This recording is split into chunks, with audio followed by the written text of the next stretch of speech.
All right, so we are at week 3, and I just want to say congratulations if you've made it this far. You are more than halfway through the 4-week video series.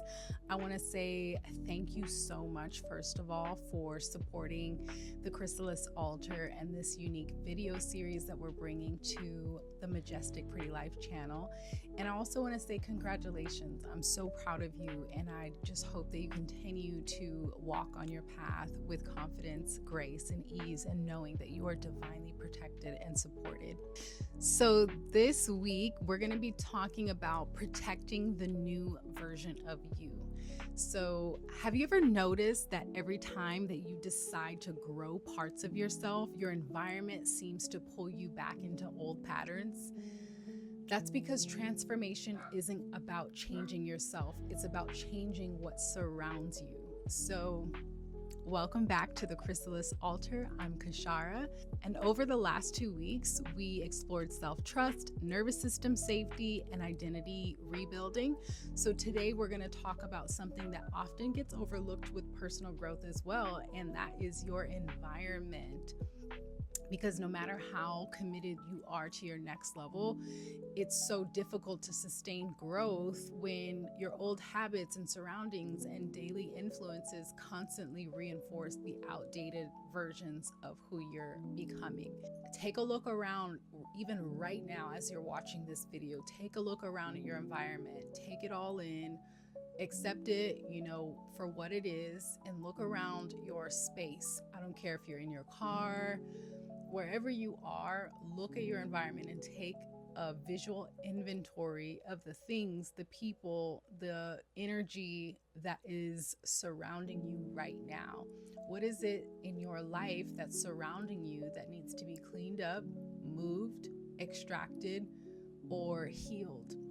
Whatever it is, I want you to take some time to take a mental note and inventory of those things right now, because later on we will discuss how moving that energy is going to support you in your journey.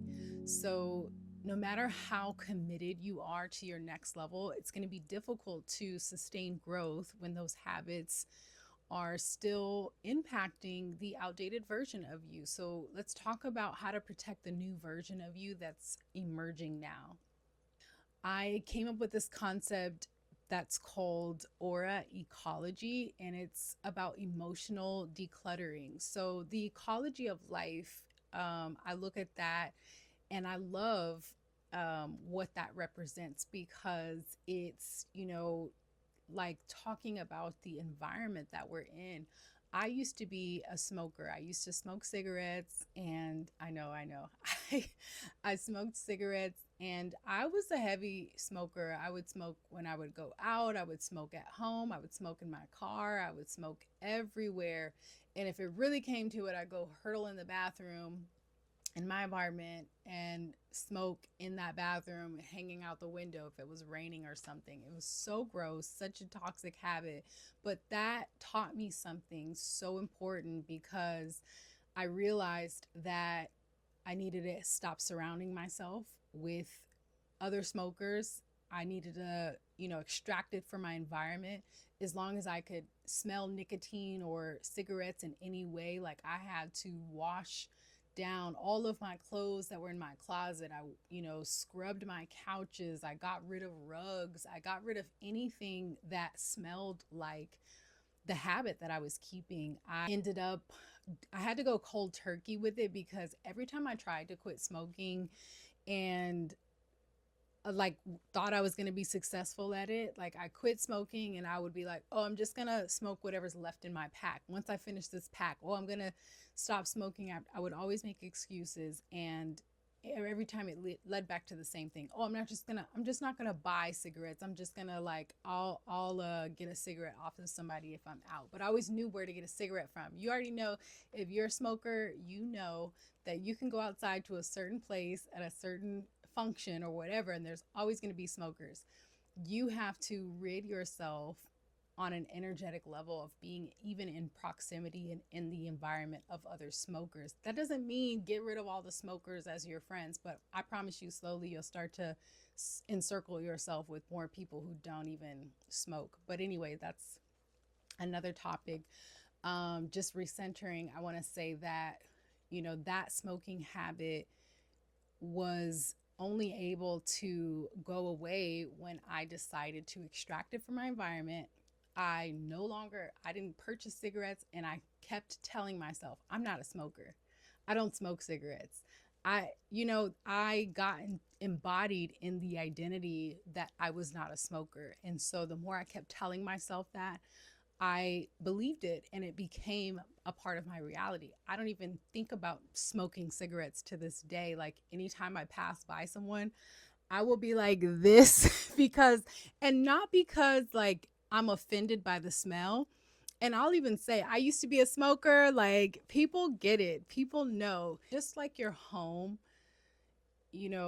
collects the physical clutter, your energy can also have emotional clutter as well. And think about that smoke cloud that surrounds a smoker. It's like they used to tell us in school, like it's like this cloud that follows you of stench, and it really is. That's the same way when you have toxic energy influencing you, that person that's telling you that you're crazy for believing in yourself, for doing XYZ, whatever it is, like that. Think of it as like a smoke cloud of like something foul, like a foul odor, whatever. It's following you around. Unfinished conversations, even resentment, overcommitment, comparison, relationships that you've outgrown, like all of those things are things that you need to take emotional, energetic inventory of, so you can start to clear some of that energy out of your life. If you need to go and reach out to someone and apologize, do it.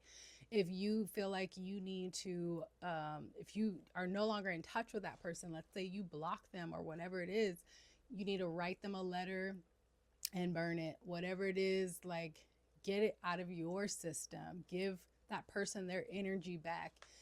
Sometimes it's not about opening back up channels just so that you can express yourself. You can express yourself fully on your own, by yourself. That does not have to be a 2-person or multiple person project. The first step in protecting your growth is becoming aware of what is consuming your energy.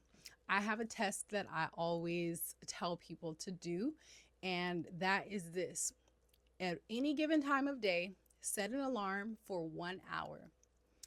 And during that time, you are going to turn your notifications on silent. You're going to be you're going to create the standard that in this hour, I'm going to be undisturbed. Now, if when you pick up your phone after that hour, look at all the notifications and reconsider what those notifications are saying. Is this friend hitting you up obsessively? Like, did your, other half, your person, hit you up like 5 times and nothing's wrong? Think about what are those things that came up into your space when you were taking that time. And that'll actually almost always reflect to you like something that was out of alignment in the first place, and that needs to be cleared from your energy, or a standard that needs to be practiced so that you can actually reclaim more of your own personal autonomy. Everything in your life, everything carries a frequency, everything carries an influence, everything is going to, there's actually a kinetic frequency attached to everything in your life. I would say the sacred self inquiry is this thing nourishing me or is it depleting me? Is it giving to me or is it taking away from me?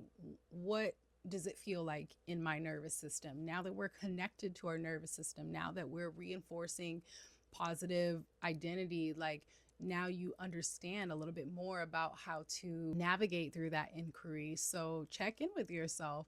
I remember there was this one time where I was like, I had ordered a pizza, they got it wrong.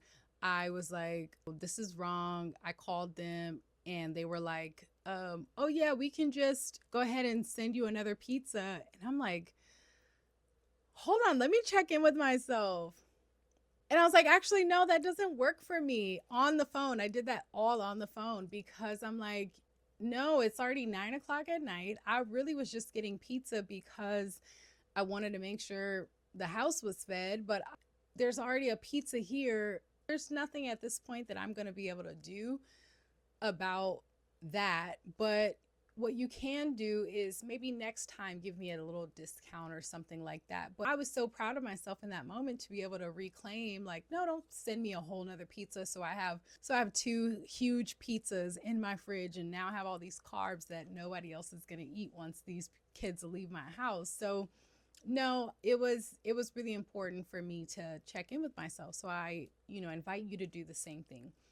The other thing that's going to be important is your digital and environment regulation. So many people underestimate how much their environment actually does shape their behavior.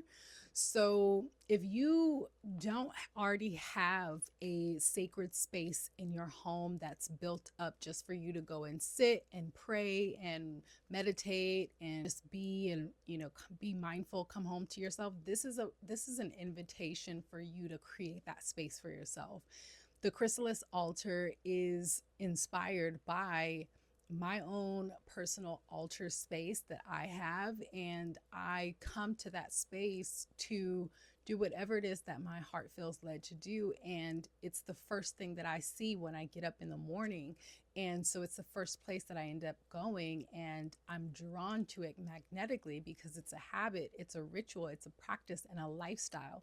So if you say, oh, I want to have a better relationship with God, or I want to meditate, or I want to do this, well, take a look at your environment and take inventory. And is it suitable for that type of practice? Have you already arranged the space? Have you already commanded the standard in your household so that other people are aware not to disturb you during this hour, or whatever you decide for yourself is the time and the space that you need? So check in with yourself about that.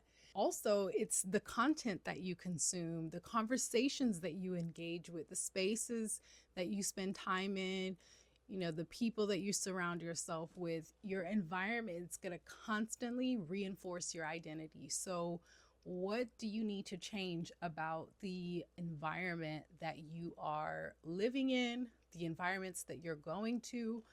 In all of our early 20s, we might, go out and party and go to places, and, even find ourselves at random people's houses. Like, I know when I first moved to LA, I was like always going out, and I had this group of friends that we would be like finding ourselves always at the end of the night at somebody's house in the hills, in somebody's mansion. I'm like, oh my gosh, like, how did we get here? It's like 4 in the morning.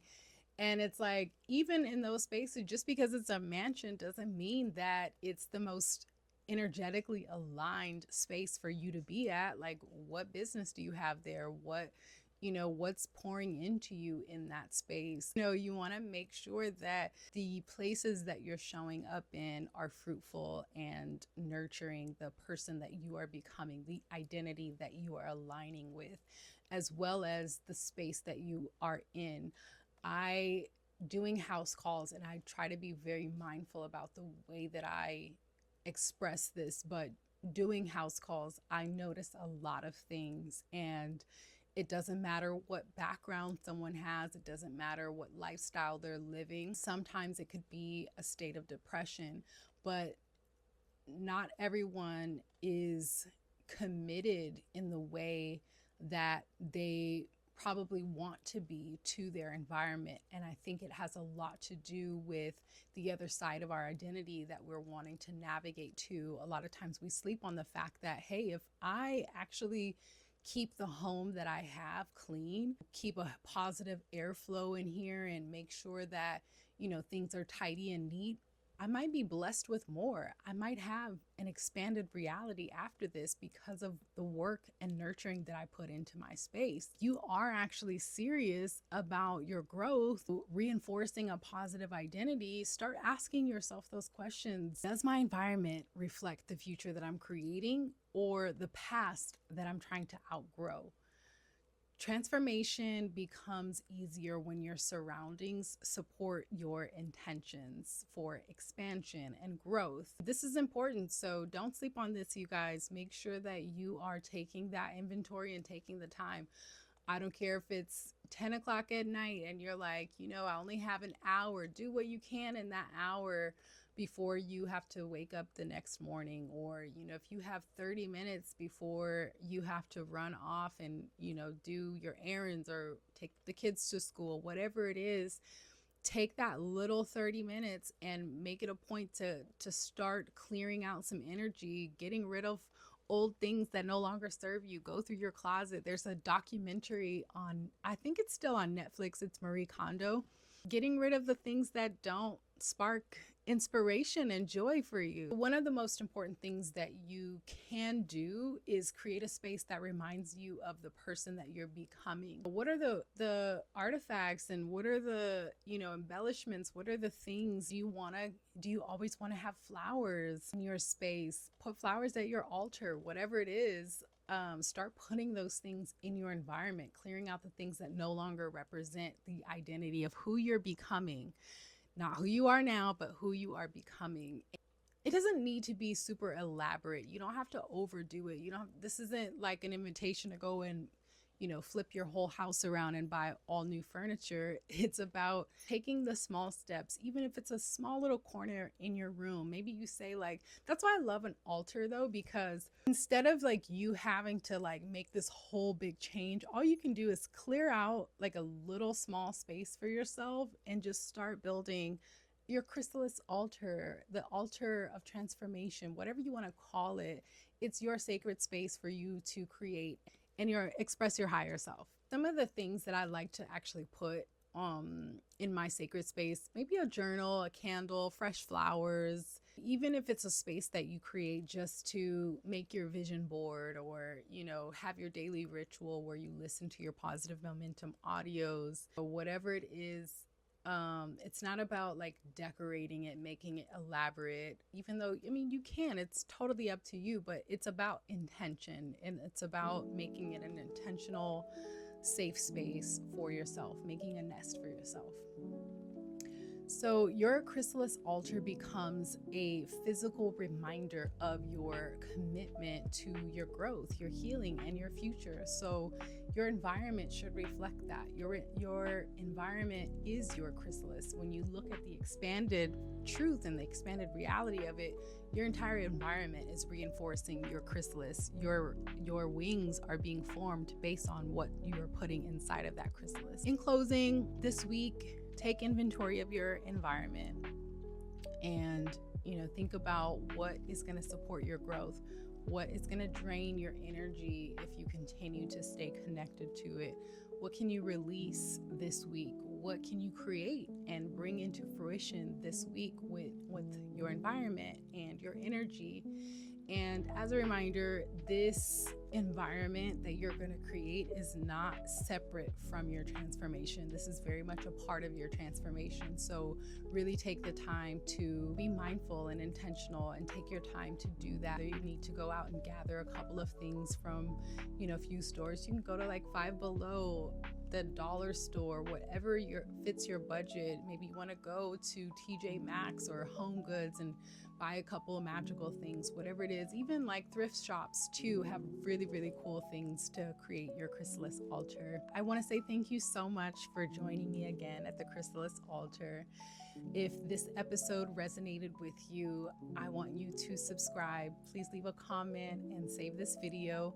And make sure you turn on your notifications so you never miss an episode. We are serious about creating clarity around your next level, then I want you to download the Wealth Clarity Map absolutely free. And you can use the link in my bio to do that. And next week, we will close the series with execution and emergence. And we'll explore how discipline, consistency, and aligned action create momentum towards the life that you're meant to live. So until then, keep growing your majestic, pretty wings. I'll see you at the Chrysalis Altar next week. Blessings. Again, it's Kashara, and I'll see you soon.